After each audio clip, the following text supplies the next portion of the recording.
Welcome to our channel TPN Telugu Prabha. నేను మీ journalist Yagnamurthy. Peddi Ram Charan title role పోషించినటువంటి ఈ సినిమా థియేటర్లో 340 కోట్ల రూపాయలకు పైగా గ్రాస్ ని ప్రపంచవ్యాప్తంగా సాధించి ముందుకు వెళుతూ ఉంది.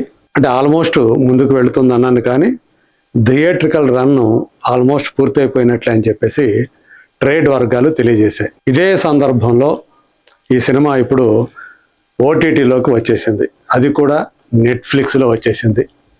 నిన్ననే ఈ సినిమా స్ట్రీమింగ్ అనేది మొదలైపోయింది నెట్ఫ్లిక్స్లో. సో నెట్ఫ్లిక్స్ అనేది భారతదేశంలో #1 ఓటీటీ ప్లాట్ఫామ్గా పేరు తెచ్చుకున్నటువంటి విషయం తెలిసిందే. ప్రపంచవ్యాప్తంగా కూడా నెట్ఫ్లిక్స్కి ఉన్నటువంటి ఆదరణ వేరే లెవెల్. అందు గురించి ఏ సినిమా అయినా సరే నెట్ఫ్లిక్స్లో రిలీజ్ చేయాలి అని చెప్పేసి అందరూ కూడా ఆశపడుతూ ఉంటారు, ఆశిస్తూ ఉంటారు. మరి పెద్ది కూడా అలాగే నెట్ఫ్లిక్స్లోకి వచ్చేసింది. మరి ఎలా ఉంది దాని ఆదరణ అంటే, సో ఈ సంవత్సరం అంటే 2026లో సౌత్ ఇండియాకి సంబంధించి #1 ప్లేస్లో in terms of box office figures మరి #1 ప్లేస్లో ఉన్నటువంటి ఆ సినిమా నెట్ఫ్లిక్స్లో కూడా అదే రీతిలో టాప్ పొజిషన్లోకి వచ్చేసింది. కొద్ది గంటల్లోనే, అది స్ట్రీమింగ్ మొదలైన కొద్ది గంటల్లోనే ఇవాళ ఇండియాలోనే సినిమాల్లో #1 మూవీగా ఆ ప్లేస్ని ఆక్రమించేసుకుంది. హిందీ తప్ప 4 సౌత్ ఇండియా లాంగ్వేజ్లో కూడా ఈ సినిమా ఇప్పుడు అందుబాటులో ఉంది నెట్ఫ్లిక్స్లో. తెలుగు, తమిళ, కన్నడ, మలయాళం అందరూ కూడా, ఈవెన్ హిందీ ఆడియన్స్ కూడా సబ్ టైటిల్స్ పెట్టుకొని తమకు నచ్చినటువంటి భాషలో ఈ సినిమాను చూస్తున్నారు.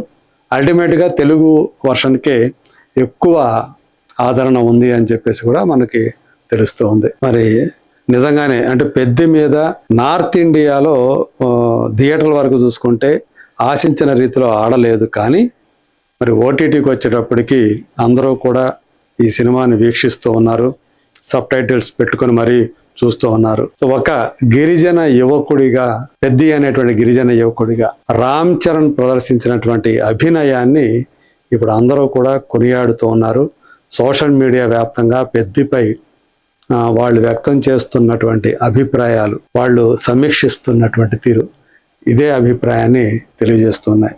ఇక నేను ఆల్రెడీ చెప్పాను మొన్ననే, ఈ సినిమా ఏ వర్షన్ని ఓటీటీలో చూడబోతున్నారు అంటే ఫైనల్ కట్ ఏదైతే ఉందో, ఫైనల్ వర్షన్ అంటే సినిమా రిలీజ్ అయినటువంటి 2 వారాల తర్వాత థియేటర్లో రివైజ్డ్ వర్షన్ని ప్రదర్శిస్తూ వచ్చారు. జాన్వీ కపూర్కు సంబంధించి ఏవైతే ఎక్కువగా ట్రోలింగ్ జరిగినటువంటి సీన్లు ఉన్నాయో వాటిని ఎడిట్ చేసేసి, సో మామూలుగా 3 గంటల 9 నిమిషాల నిడివి ఉన్నటువంటి ఈ సినిమాని 3 గంటల 5 నిమిషాల నిడివికి తగ్గించి ప్రదర్శిస్తూ వచ్చారు. అదే కట్టు ఇప్పుడు నెట్ఫ్లిక్స్లో కూడా ప్రత్యక్షమవుతా ఉంది.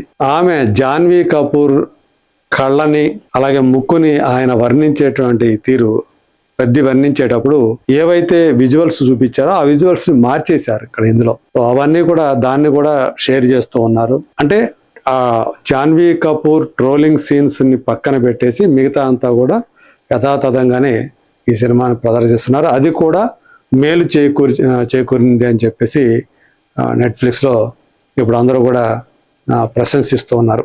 ప్రధానంగా ఒక అంటే డబ్బు కోసం, కూలీ కోసం ఏ ఆట అయినా ఆడేటువంటి పెద్ది మరి క్రికెట్ ఆడతాడు, ఆ తర్వాత అనివార్య పరిస్థితుల్లో కుస్తీ నేర్చుకుంటాడు, మల్ల యోధుడిలాగా మారి, సో అప్పుడు అంటే తను క్రికెట్ ఆడేటువంటి వాడిగా ఉన్నప్పటికీ, అలాగే వస్తాదుగా మల్ల యోధుడిగా మారేటప్పటికీ తను ఏదైతే ఫిజికల్ ట్రాన్స్ఫర్మేషన్ ఉందో అది అద్భుతం అని చెప్పేసి అందరూ కూడా కొనియాడుతూ ఉన్నారు. ఆ తర్వాత మళ్ళీ చివరిలో అతను అథ్లెట్గా మారి, అది కూడా పారా అథ్లెట్గా అతని జర్నీ ఎలా ముగుస్తుంది అనేది చూపించినటువంటి వైనం అది కూడా అందరినీ కూడా ఇంటిల్లిపాదిని ఆకట్టుకుంటుంది అని చెప్పి మనకి అందుతున్నటువంటి రిపోర్టులు తెలియజేస్తూ ఉన్నాయి. మరి 340 కోట్ల రూపాయల గ్రాస్ని థియేటర్లో సాధించినటువంటి పెద్ది, థియేటర్లో సౌత్ ఇండియాలో #1 ప్లేస్గా నిలిచినటువంటి పెద్ది ఇప్పుడు అతి తక్కువ సమయంలోనే, అంటే స్ట్రీమింగ్ మొదలు పెట్టినటువంటి చాలా తక్కువ సమయంలోనే #1 ప్లేస్లో ఇండియాలో నిలవటం అనేది నిజంగా ఆ సినిమా మీద వెల్లువెత్తుతున్నటువంటి ఆదరణకి నిదర్శనం అని చెప్పాలి.